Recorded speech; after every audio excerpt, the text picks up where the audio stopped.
Assalamualaikum warahmatullahi wabarakatuh. Selamat pagi, salam sejahtera bagi kita semua.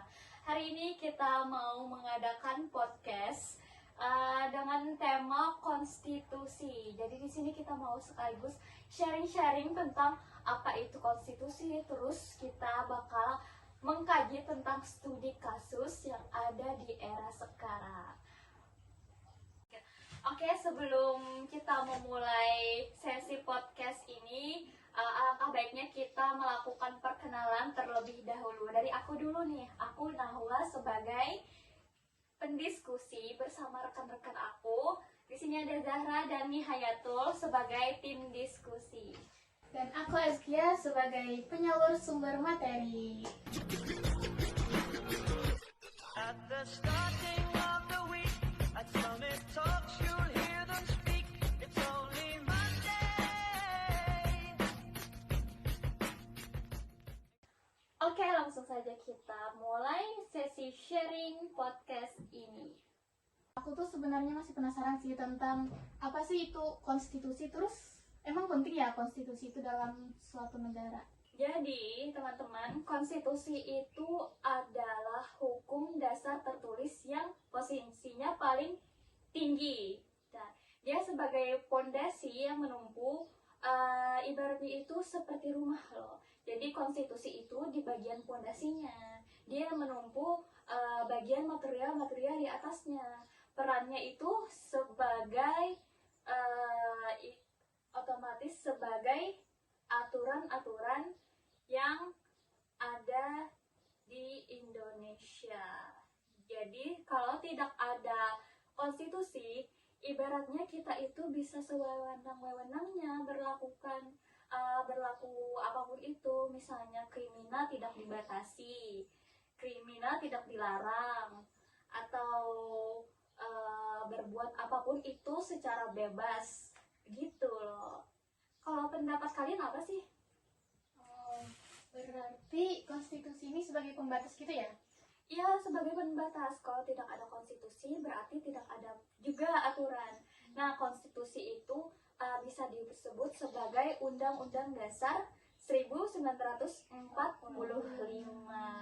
Nah, kalau pendapat kalian gimana nih? Mulai dari Zahra. Nah, kalau pendapat aku ya, konstitusi itu tuh kayak semacam pedoman lah bagi kita. Nah, tanpa adanya pedoman itu, hidup kita tuh tidak beraturan. Nah, jadi anggaplah kayak apa ya, maksudnya kayak dalam satu negara itu tuh seperti tidak ada yang mengatur, tidak ada yang membatasi. Jadi kayak sewenang-wenangnya gitu. Jadi ada kata sewewenang-wewenangnya, berarti 11-12 kayak aku ya. Iya. Saling berketerkaitan. Keterkaitan. Kalau dari saudari Nia tuh gimana itu? Kalau menurutku ya, konstitusi itu sama persis seperti yang kata kalian itu. Akhirnya dia aturan dasar yang paling tinggi. Makanya kalau misalnya ada peraturan lain yang di bawahnya mungkinnya yang bertentangan, itu pasti dibatalkan. Kan dia paling tinggi dan tidak boleh disalahi. Seperti ya undang-undang dasar. Iya. Jadi sebuah negara itu harus memiliki konstitusi atau nggak perlu nih, kayak opsi aja gitu? Menurut aku sih konstitusi itu sangat diperlukan. Bahkan beberapa negara itu punya yang namanya konstitusi. Cuman isinya berbeda aja nih kalau di setiap negaranya itu. Menurutku ya, kalau tanpa konstitusi otomatis kacau dong negaranya. Kan seperti yang aku bilang tadi, kalau misalnya konstitusi itu sama dengan aturan. Kalau aturan nggak ada, ya kacau balau dong negaranya. Nggak mungkin kan negara itu ada tanpa aturan. Kamu bayangin sebuah tempat tanpa aturan, tanpa konstitusi, ya otomatis kacau balau, hancur. Yang menurut aku, ya pastilah, kalau bisa dipastikan kalau semua negara itu pasti punya ibaratnya tuh kayak konstitusi, kayak hukumnya. Kenapa? Karena ya tadi sudah didefinisikan bahwa konstitusi itu adalah pedoman bagi kita, aturan lah ibaratnya. Jadi kalau misalkan sebuah negara tanpa konstitusi itu nggak akan berjalan secara teratur. Nah, jadi kalau diibaratkan kayaknya semua negara itu punya hukumnya masing-masing. Berarti yang aturannya. membedakan itu cuma namanya aja ya. Ya. Terus gimana sih cara kita tuh ngebedain itu tuh konstitusi sama itu tuh hukum? Masih muter nih. Konstitusi itu menurut aku pasal aturan nih, aturan kan, aturan dia dengan berbeda-beda pasal, misalnya pasal terkait pasal pendidikan atau pasal hukum. Nah, di situ menurut aku itu konstitusinya itu berupa undang-undang dasar. Nah, undang-undang dasar tersebut terdiri dari beberapa pasal. Kalau hukum itu adalah ibaratnya nih, kalau ada kejahatan atau kriminal, nah itu kan hukumnya harus ditegaskan berdasarkan pasal-pasal tersebut. Jadi hukumnya itu terjalankan gitu. Mungkin ada Itu berarti dia lebih tinggi dari pasal gitu. Bukan, ibaratnya gini nih, pasal kalau misalnya seseorang tersebut terdakwa membunuh secara sengaja atau berencana, nah maka dijatuhkan pasal yang ada di undang-undang atau KRHUP kalau nggak salah. Nah, misalnya Anda terdakwa Atas tindak pembunuhan. iya pembunuhan berencana, maka Anda dikenai hukuman seumur hidup. Nah, gitu. Itu hukumannya itu berupa penjara seumur hidup. Nah, itu bisa dikategorikan sebagai hukum yang berjalan, konstitusinya sebagai pedoman hukumnya yang berjalan. Kalau itu menurut aku sih. Aku mulai paham juga sekarang. Ya. Iya sama. Kan kayak ibarat itu kayak setara aja kan, kurang lebih aja antara hukum dan konstitusi. Iya. Hukum itu progresnya, Mm-mm. penindaklanjutannya gitu. Pelaksanaannya ya. Iya, betul. Pelaksanaan. iya baik. Ngomongin tentang konstitusi ini, konstitusi ini tuh bisa nggak sih dirubah? Terus siapa orang yang bisa merubah itu? Yang mempunyai wewenang untuk merubah itu siapa? Setahu saya ya, yang punya kewenangan atas mengubah konstitusi itu cuma MPR, Majelis Perwakilan Ya, Rakyat.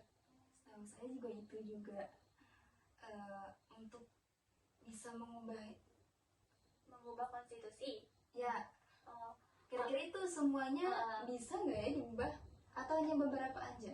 Nah, Aku tuh kalau- nggak tahu sih. aku pernah baca nih di beberapa artikel bahwasanya tidak semua pasal yang boleh diubah. Contohnya kalau nggak salah di pasal bagian NKRI, aku lupa pasalnya, cuman bagian NKRI itu bahwasanya dia itu menegakkan hak-hak warga Indonesia. Jadi di situ kalau nggak ada NKRI, maka tidak ada, ibaratnya itu tidak ada yang namanya hak dan kewajiban warga Indonesia yang terlaksana atau dipenuhi. Oh, berarti bentuk dari negara kesatuan kita saat itu tidak boleh diubah. Nggak boleh, karena itu inti dari bagian inti, memang itu nggak boleh diubah sih. Kalau nggak salah pasal 37, nah itu bagian NKRI. Aku lupa, kalian bisa searching ya. Searching.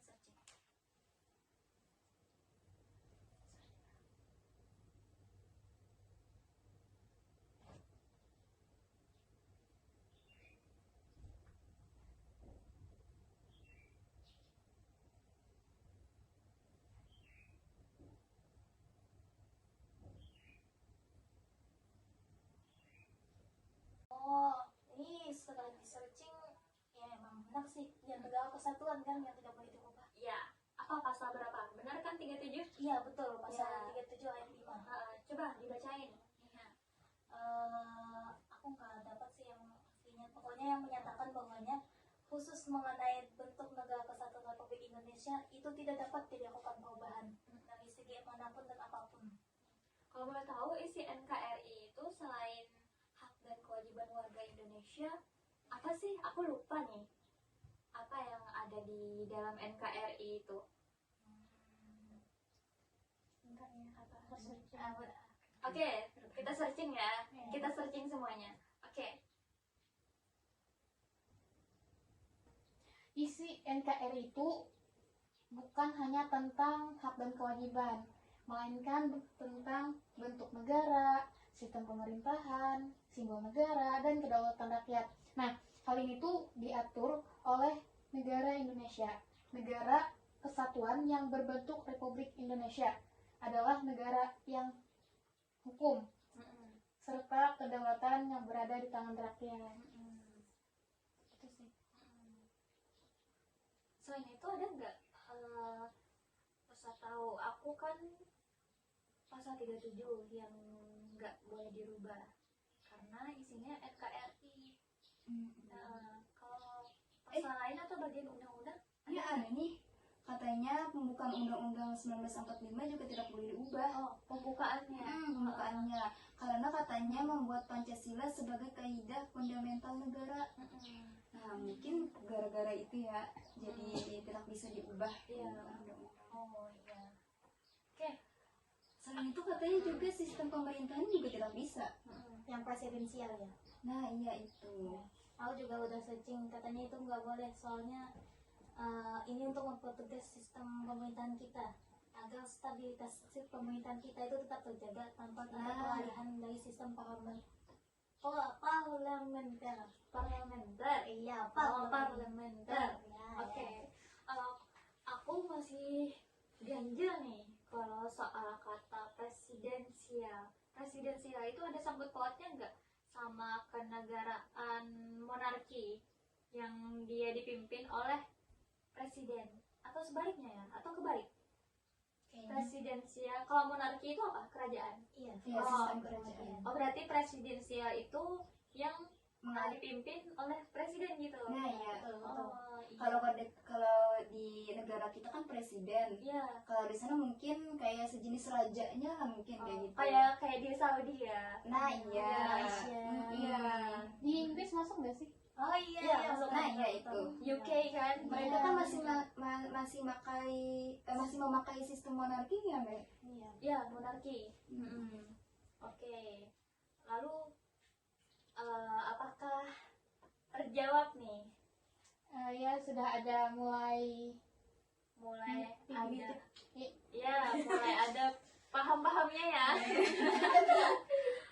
Oke, berarti udah paham ya Askia soal ya konstitusi yang tidak bisa dirubah. Oke. Nah, terus nih kan ada tuh konstitusi yang bisa dirubah. Nah, biasanya itu tuh dipengaruhi oleh apa sih?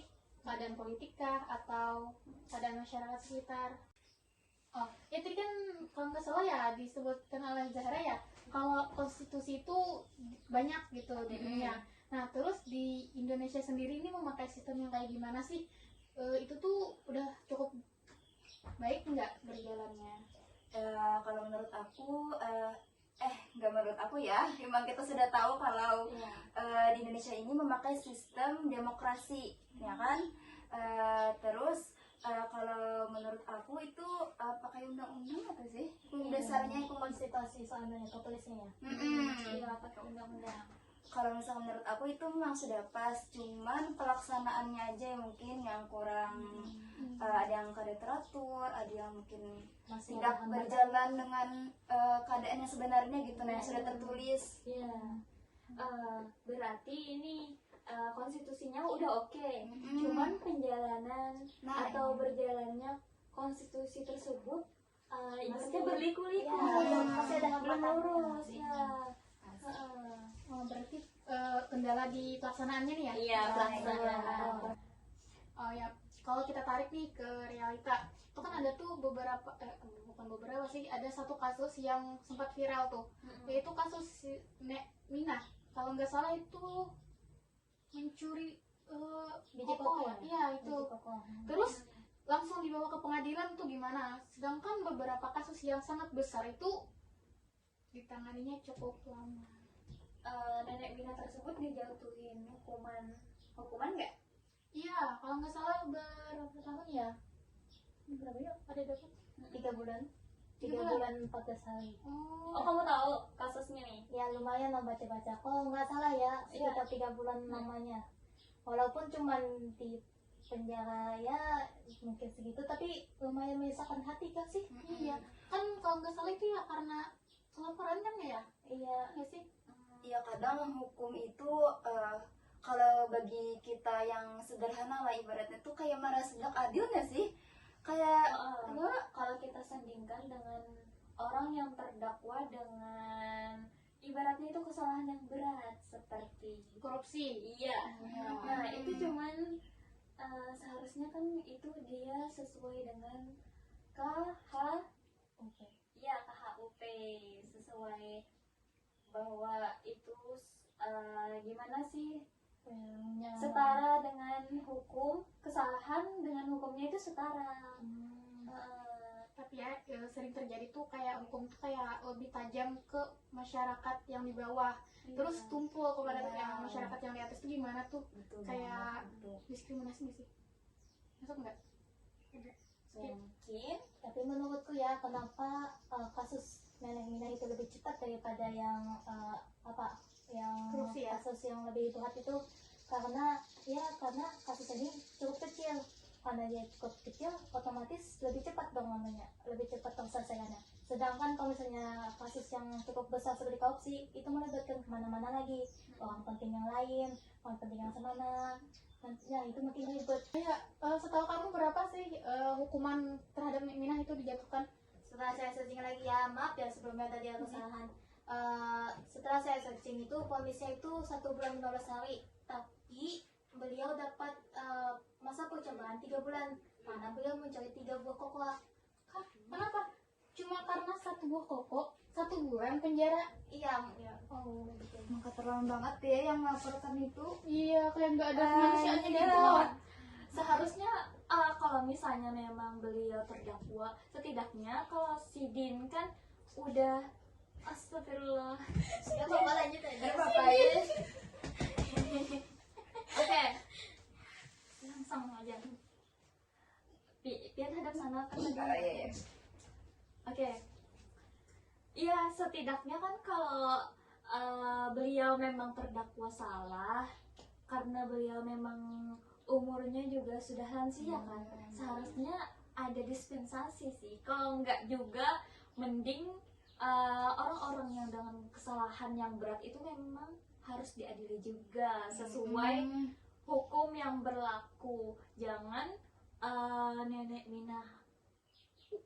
Minah aja terdakwa divonis hukuman, masa orang yang dengan kesalahan berat aja divonis kurang dari periode hukum tersebut. Seharusnya sih hukuman yang berat itu dipenjara seumur hidup atau hukuman Dead. Ya, bahkan di asal kalau saya dengar ya di pengadilan itu Nenek Mina itu mengakui kalau bahwasanya Sidin bersalah. Sidin meminta maaf kepada yang beliau kokoh yang beliau cari, terus mengembalikannya secara utuh. Tapi tetap saja dia divonis 3 bulan. Keterlaluan sih itu. tuh kan. Kadang kan kita ini masih kayak bingung kenapa rakyat biasa nih kadang kayak apa ya, dari peraturan tuh kayak gak adil bagi orang yang tinggi-tinggi. Iya gitu. Selama mereka berpuasa masih bisa lah. Nah, Iya, mungkin ada faktor lain kan. Emosi Kita- nggak sih? Lanjut. Iya, kadang mungkin ada faktor lain di balik itu, tapi konstitusinya kita balik lagi ke hakikat konstitusinya udah benar, tapi yang jalaninnya itu belum tentu benar, ya kan? Betul. Atau yang menegakkan hukumnya itu belum tentu lurus, pasti aja berliku-liku gitu. Iya, naik turun. Iya, Emosi dengarnya, bacanya kayak gitu. Nenek paruh baya, Iya. kekurangan ekonomi, Betul. udah ngembaliin barang yang dicuri, Mm-mm. tetap dihukum. Gimana tuh yang 270? Triliun. Oh. Iya. Enggak. ya begitulah. Kalau dilihat dari kasus yang 271 itu sih lumayan banyak ya, ibaratnya itu sampai satu gedung atau satu gudang penuh, hampir satu gudang penuh bergepok-gepok uang Uangnya siapa? Uang rakyat. Bahkan itu melebihi kelapa tadi, koko tadi kan. Aneh, kelapa tadi cuma 3. Paling Dibalikan berapa? lagi.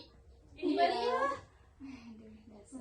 Ada yang Oke. itu nggak dipakai, Ya nggak sudah. bisa dikembaliin. Oke, Gitu deh. panas ya suasananya. Nih, Oke.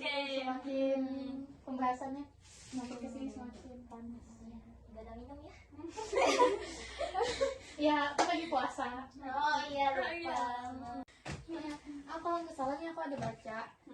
Katanya sekarang itu ada keadilan restoratif. Nah, keadilan itu tuh katanya lebih manusiawi. Kalian ada yang tahu nggak sih tentang keadilan tersebut? Berarti pas kasus itu muncul lagi nih peraturan hukum baru, maksudnya nih hukum baru. Kayaknya sih. Tapi mungkin lebih manusiawi. Lebih bagus sih sebenarnya. Kan kadang hukum itu ada banyak kan hukum yang tidak setara dengan manusiawi lah ibaratnya. Ya, ibaratnya itu tidak sesuai. Ada yang tidak sesuai porsi, ada yang sesuai porsi begitu. Betul, Mas. Tidak ada rasa hati nuraninya. Serem banget. Tahu sih kalau misalkan peraturan itu pasti ya kalau misalkan sebuah peraturan berarti harus dengan peraturan gitu nah. Ya, harus Tapi tahu ya. iya, tapi kan kita kadang lihat juga kan apa sih posisi dia, bagaimana keadaannya dia tuh Betul, gimana. betul. Seperti kasus nenek kita tadi. Nah, iya. Memang ada kan kalau misalkan di pasar kalau mencuri itu hukumannya ini. Memang sebuah hukum kalau misalkan ada yang membuat kesalahan pasti hukum. Tapi kan kita harus lihat lagi kan keadaannya Ya, harus gitu. disesuaikan gitu. Gak mau aja gitu. Tapi mungkin ya kebanyakan orang ya kalau misalkan sudah hukum kayak gitu kan harus gitu. Kalau salah ya salah. Iya. Tak ada lagi pertimbangan. Ya, gitu. Dan mungkin setelah banyak yang kebanyakan yang berpikir seperti itu atau dan muncullah hukum yang baru tadi mungkin bagus sih kan hukum itu tuh. Betul, betul. Ini adalah salah satu bukti bahwa pemerintah masih sedikit lah ada rasa Iya. peduli dengan rakyatnya. Berarti itu Alhamdulillah deh. konstitusi udah melindungi masyarakat kecil ya. Ya, betul, betul. Walaupun masih dalam proses berjalan yang sedikit demi sedikit. Betul. Semoga kedepannya lebih baik sih. Amin. Oke, kita sudah berada di penghujung sesi ya. Sesi sharing pada kali ini lumayan memanas ya tadi suasananya ya. Iya, tentang konstitusi dengan kasus sekarang. Iya. Dengan kasus sekarang. Oke, mungkin dari saudari Askia bisa menyampaikan kesimpulan yang kita diskusikan tadi. Oke, jadi kesimpulannya itu adalah konstitusi Indonesia itu adalah hukum negara tertulis yang posisinya paling tinggi yang mengatur jalannya sebuah negara. Tanpa konstitusi itu, sebuah negara itu tidak akan terarah, yang mana akan menyebabkan kacau balau. Nah, konstitusi itu bersifat rigid dan fleksibel karena faktor tertentu, bisa jadi dari tuntutan masyarakat atau faktor perkembangan zaman. Nah, di Indonesia sendiri, konstitusi kita itu berbentuk Undang-Undang Dasar 1945. Nah, mungkin cuma itu yang dapat aku simpulkan. Oke, terima kasih. Baik, telah berakhirnya sudah sesi sharing kita terkait konstitusi. Saya Nahwa Taskia dan teman-teman izin pamit undur diri. Sampai jumpa kembali. Wassalamualaikum warahmatullahi wabarakatuh.